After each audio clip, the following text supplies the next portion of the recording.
Hello नमस्कार. मी संध्या माझ्या अजून एका नवीन ब्लॉगमध्ये माझ्या सर्व गोडताईंचं मैत्रिणींचं अगदी मनापासून स्वागत करीत आहे.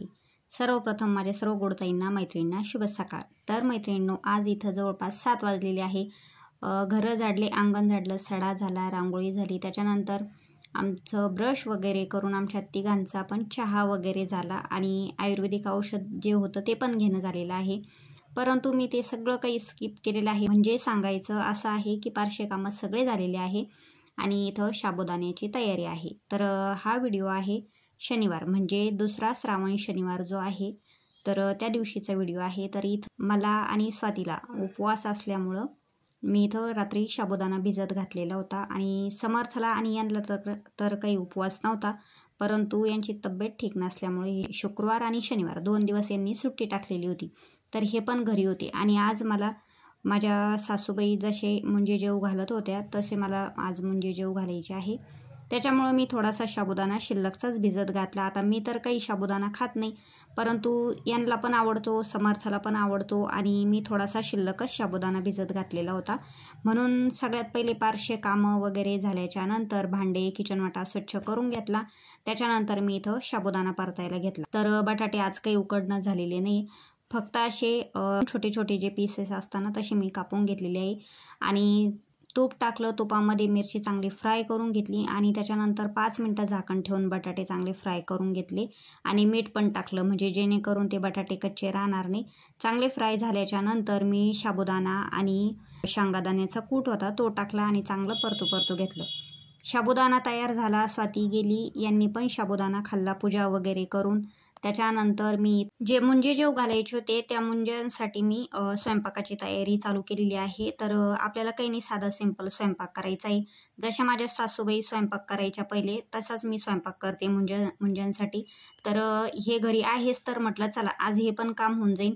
आणि समर्थ आणि हे गावाकडं नैवेद्य घेऊन जाणारे, त्यासाठी मी साधं वरण, म्हणजे जे फिक्कं फोडणी दिलेलं वरण असतं ते वरण, पोळ्या, भात आणि हाटून पिठलं जे करतो आपण, तर ते पिठलं करायचं आहे. जसे माझ्या सासूबाई करायच्या तसंच मी करणार आहे. कोणाकोणाचे मुंजे ना तर पुरणाच्या स्वयंपाकाचे पण असतात, परंतु पहिल्यापासून जी प्रथा आहे तीच मी ठेवणार आहे. कारण नको काही बदल करायला. ज्या गोष्टीत करायचा त्या गोष्टीत नक्कीच करणार आहे, परंतु ज्या गोष्टीत नाही होत तर तो नाही करणार आहे. तर इथं मी सगळ्यात पहिले वरण शिजवून घेतलेलं आहे, साईडला ठेवलं. त्याच्यानंतर आता जे हाटून पिठलं म्हणतो आपण ते करायचं आहे. तर हे पण घरी इथं यांच्यासोबतच मी नैवेद्य देणार आहे. 2 जण गाडीवर जातील मुंज्यांना, म्हणजे शेतामध्ये आमचे मुंजे आहे, पंचत्रिगुणी आहे, तिथं मुंजे आहे. तर तिथं नैवेद्य वगैरे दाखवतील. नैवेद्य दाखवणे झाल्याच्या नंतर मला फोन करतील आणि मी इकडं मुलं जेवू घालीन. तर इथं मी तुम्हाला आता या हाटून जे पिठलं आहे त्याची रेसिपी सांगते. 5-6 मिरच्या, लसूण आणि 2-3 लवंगा, हे लवंगा अद्रकीचा तुकडा हे बारीक करून घेतलं.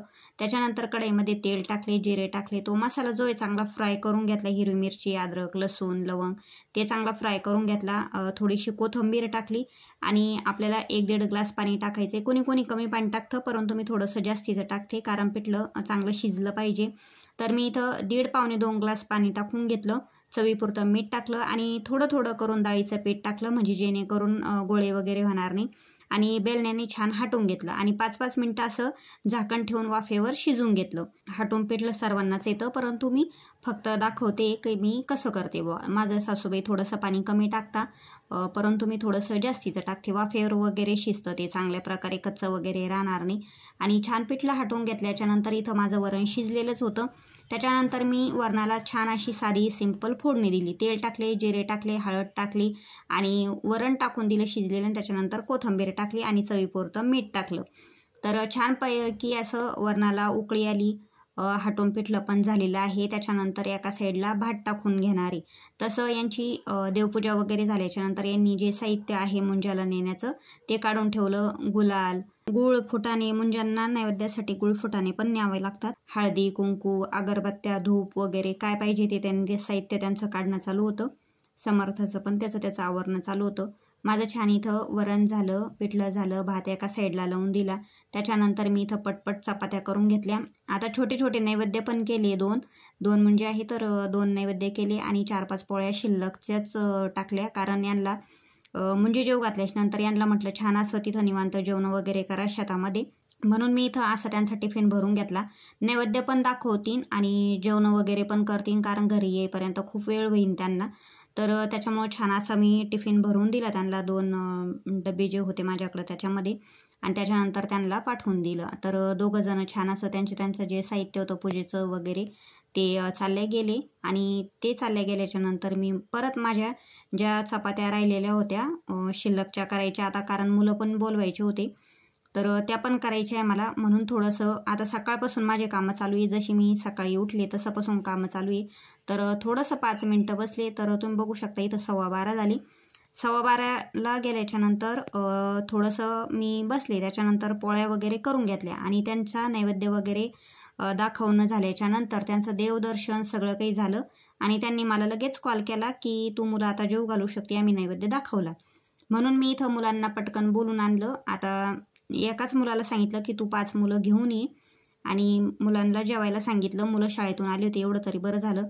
पटपट त्यांना वाढून दिलं. त्यांना सांगितलं पोळ्या चुरून घ्या तुम्ही, मी वरण आणते. मुलांनी छान अशा पोळ्या चुरून घेतल्या होत्या आणि त्याच्यानंतर मी वरण वगैरे वाढलं, भात पिठलं वगैरे वाढलं, छान त्यांना कुंकू लावलं.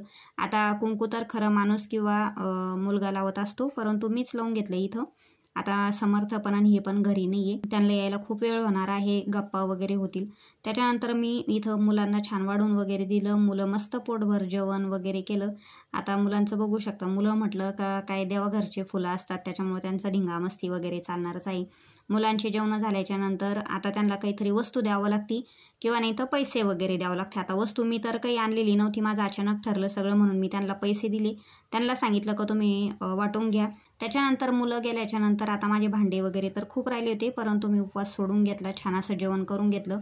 आणि इथं जवळपास 4:30 पावणे 5ला ही आले होते. तर यांनी बघा छान असं साहित्य दिलं सासूबाईंनी, जी माझ्या नणंदबाईंनी त्यांना केळी पाठवलेली होती. तर केळीचा बगीचा आहे, त्याच्यामधली थोडीशी केळी वगैरे पाठवली आणि लिंबू वगैरे पण आणले. त्यांनी गावाकडून येता येता हे झाड पण आणलं. मी खूप दिवसाचं हे झाड आणायचं चालू होतं, तेच घेऊन आले. मग